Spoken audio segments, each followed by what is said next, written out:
guys, and welcome back to my channel. Today's video will be about the 5 things that you should know before you start your locks. Number 1, the ugly phase. Excuse you?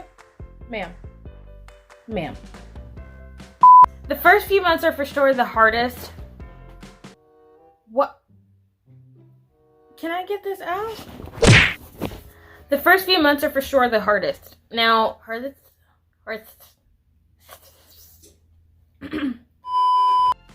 don't know if you know this, but there is an ugly period in the beginning of your locks. That, oh my god, I just got my starter locks, it's so cute, phase fades so quick. And I'm saying a couple days max, okay? You're used to your hair being a certain way, and it's not that way anymore. Now you have to adjust to having these straggly little coils or twists or whatever it is that you chose to start your locks with.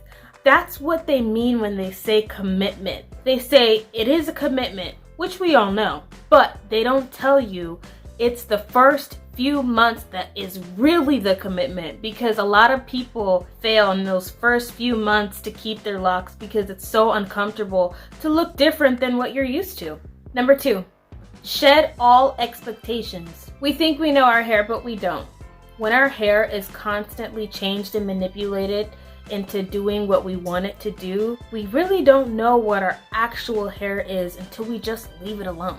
In my personal opinion, I think that having locks really helps you know your natural hair. You really get to know your hair because you're up close and personal with it. You have to just let it be, honestly. There's nothing that you can do. You can't make it lock any faster. You can't make it do any other things than what it's doing. You just have to embrace the process. Another expectation that I really feel like everybody should shed, just stop it as soon as it starts to come around, is I know that your hair will grow and grow and grow. Every hair goes through plateau, whether you're loose natural or you're braiding it up or you're doing your sew-ins all the time, whatever. It goes through a plateau where it just stops and you're confused and you don't know what to do next. Don't quit, just keep going. I promise you, if you keep going, you change up your regimen or change something in your routine, I bet you it's gonna start growing again. Don't get discouraged. Rule number 3, don't compare. Your locks are not my locks. I repeat, your locks are not my locks. Okay? It may take your hair extra time to grow. It just may. In the beginning, I struggled with this a whole freaking bunch. I tell you, I was on Instagram like this. And if I seen somebody who had the same textured hair that I had or the same length of hair that I had, I was like, ooh. It's important that you don't do this.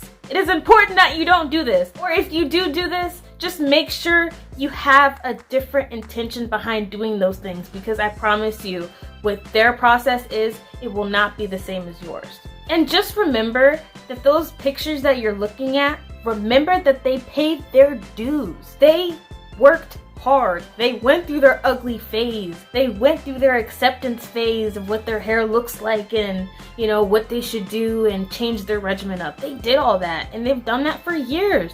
And now they get to, you know, bear the fruits of their freaking labor. Do your research. Don't rush this decision. Take your time. Look at a crap ton of these videos. Look at a bunch of pictures and stuff like that, even though I did recommend that once you do start them, you don't do that all the time, or you change your intention behind looking at those photos.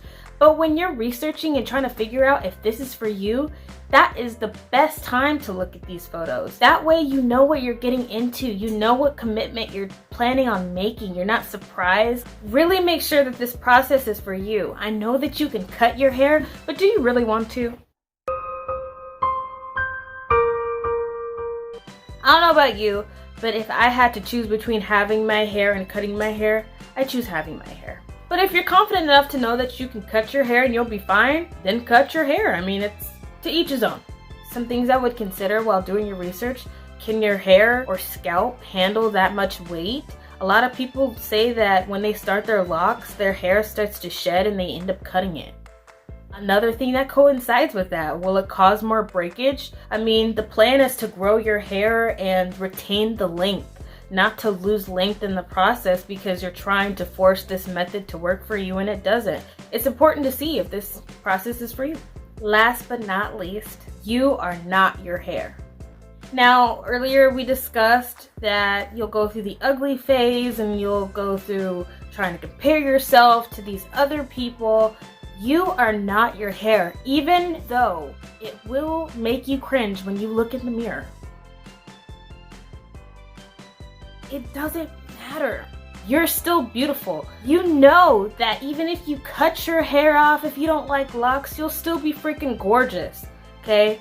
Do not judge yourself based on your hair. Judge yourself and say, I am feeding my hair and my soul. I'm gonna be cute. I'm gonna be a little Rastafarian bitch out here. Let me stop. You can still rock whatever you wanna rock. Focus on embracing yourself and your hair. Let it grow. Let it do weird things. Let it make you uncomfortable for a second. Because when you're done and you've done all that and you've paid all of your dues, you're gonna love having locks.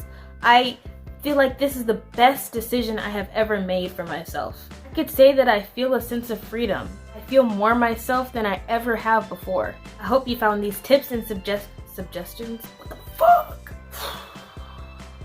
I hope you found these tips and suggestions helpful to you in starting your lock journey or just continuing on in your lock journey. Don't forget to like, comment, and subscribe. Thank you for watching, and I'll see you in the next video. That did not work. That did not work. Okay.